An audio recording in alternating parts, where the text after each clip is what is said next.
మనం ఈరోజు పోలేలు చేసుకుందాం. శనగపప్పు, చక్కెర, నెయ్యి, యాలకులు, సోంపు. నీళ్ళు పోసుకోవాలి. ఫస్ట్ శనగపప్పు పోసి శుభ్రంగా కడుక్కోవాలి. ఈ పప్పును కుక్కర్లో వేసుకుందాం. ఇప్పుడు కొద్దిగా నీళ్ళు పోసుకుందాం పప్పు ఉడికేంత వరకు. ఈ పప్పును పొయ్యి మీద పెట్టి 2 విజిల్లు వచ్చేంత వరకు ఉడికించుకుందాం. ఇది గోధుమ పిండి.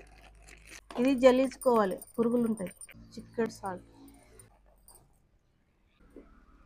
ఒక స్పూన్ నెయ్యి వేసుకుందాం. చపాతీ పిండిలాగా కలుపుకుందాం. ఇది ఒక అర్ధగంట నానబెట్టుకుందాం, మెత్తగా వస్తాయి పోలే. సోంపు, యాలకులు దంచుకోవాలి. ముందుగా ఉడికించుకున్న శనగపప్పు ఇందులో వేసి దంచుకుందాం.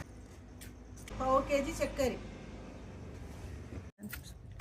ఈ శనగపప్పును మెత్తగా దంచుకుందాం.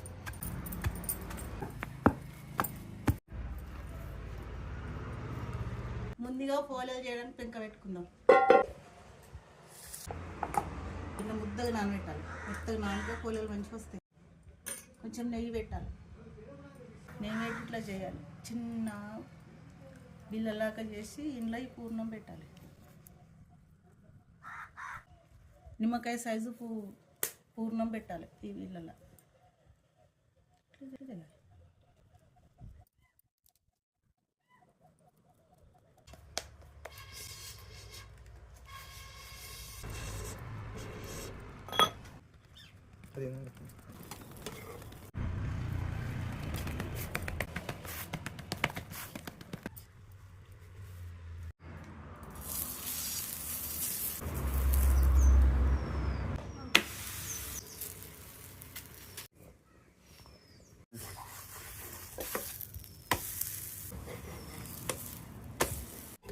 శివునికి ఇష్టమైన పోలేలు.